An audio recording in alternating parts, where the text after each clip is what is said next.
India achieved independence in 1947, and with independence, the new country with its ancient civilization inherited problems as vast as her size.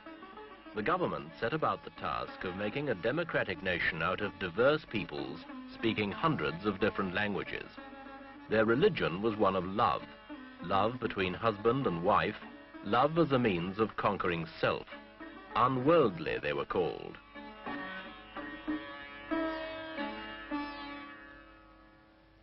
But they were united in their patriotism for Mother India, and some of India's harshest problems began to yield. One problem, the most serious, did not. The problem of Muslim versus Hindu, of Pakistan versus India.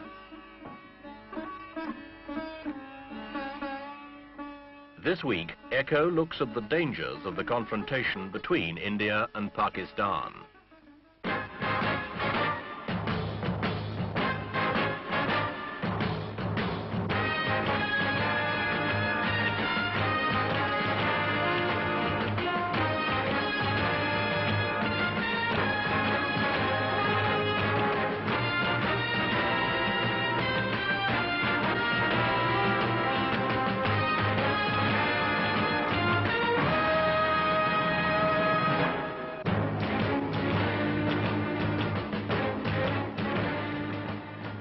New Delhi itself, the capital of India, illustrates the achievements and the problems.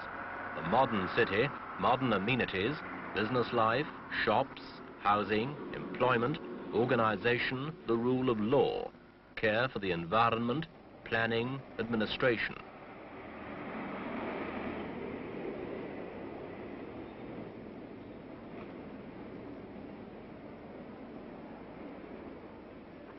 The old ways of life are coming to terms with the new. Overpopulated still, but India has made headway in controlling a disastrous rise in the birth rate. Indian farmers are taking to new ways. Miracle rice and wheat are beginning to feed the stomachs of a country that contains nearly 15% of the human race. The effects can be seen. Things are better.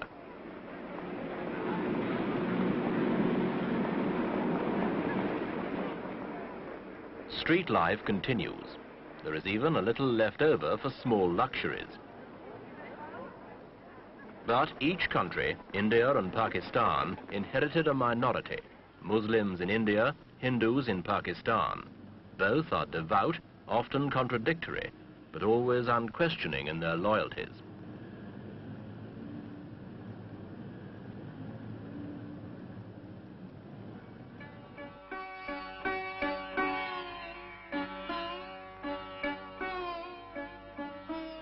The Ganges, the sacred river of the Hindus, contains along its banks the continuing history of Hindu architecture and of Hindu devotion.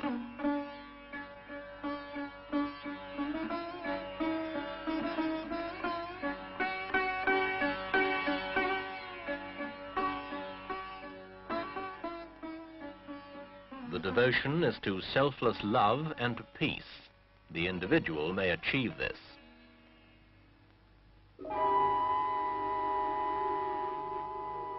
Others have war and hatred brought to them. A new terror has come.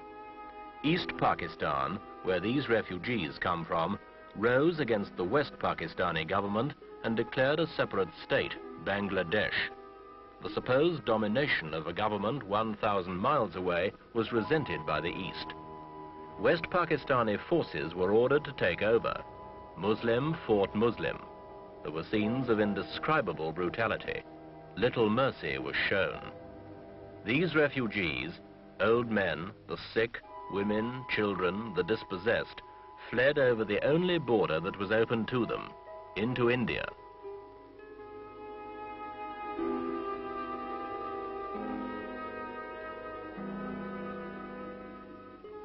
They cannot go back.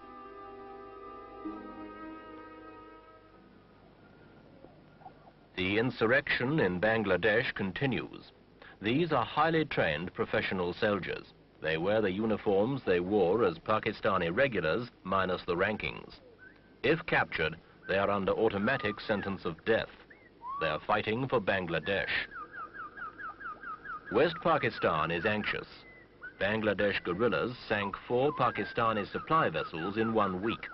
Reports indicate little cooperation from the East Pakistani people. West Pakistan suspects Indian influence, even penetration by spies and agitators. The Pakistani government fears India may try and settle old scores, Kashmir, various border clashes, by occupying East Pakistan and setting up a puppet Bangladesh regime. Pakistan's President Yahya Khan keeps his eyes on the Indian border. Well, I'm watching it with great patience. And I'm warning the world that if they have any idea of taking a chunk of my territory in East Pakistan and think this is not war, let me warn you, and I warn the world, that this will mean war, an overall war, which I hate, I don't like. But for the defense of my country, I must then fight an all-out war. And that will mean war here in West Pakistan. How close are you to war with India? Very near it. In India, support for Bangladesh stems from hopelessness in the face of over 8 million refugees, Calcutta alone accepting 250,000 in 48 hours, and the wish by a minority to invade East Pakistan, return the refugees, and avoid an almost insuperable problem for India herself.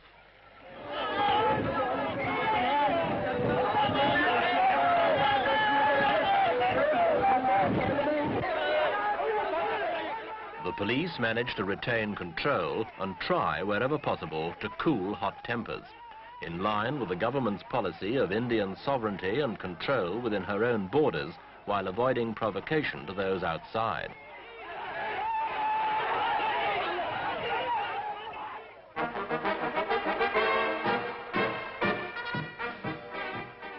But if the situation gets out of hand, the Indian army is more than an exercise in skilled horsemanship. This army derives, like that of Pakistan, from the British Army. Like the Pakistanis, it uses the same drill, wears similar uniforms, and it is as well trained and equipped.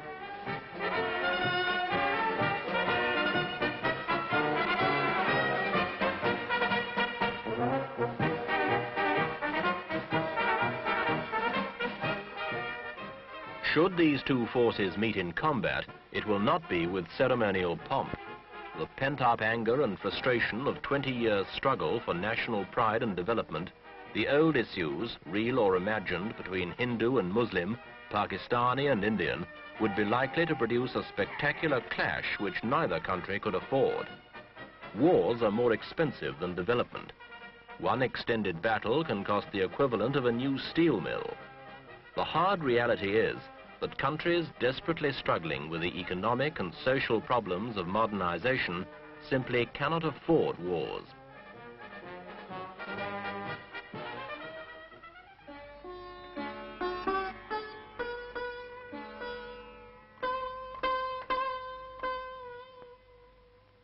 Civil war in East Pakistan, crisis in the subcontinent. The tension has spread. Allies of the two countries have tried to intervene. The signs have been ominous. Alongside modern technology, however, there remains patience, perseverance, hereditary skill. These old virtues may yet shape a new world.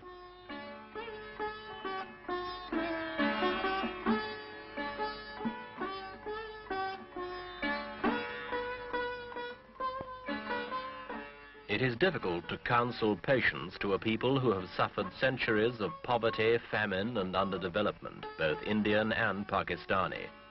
An outburst of frustration would not be hard to understand.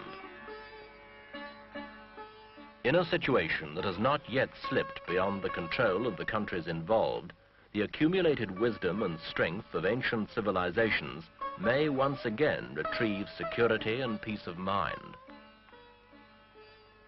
The ability to adapt and endure has been proved over thousands of years. This may now be needed perhaps more than science and technology, in the way that lies ahead.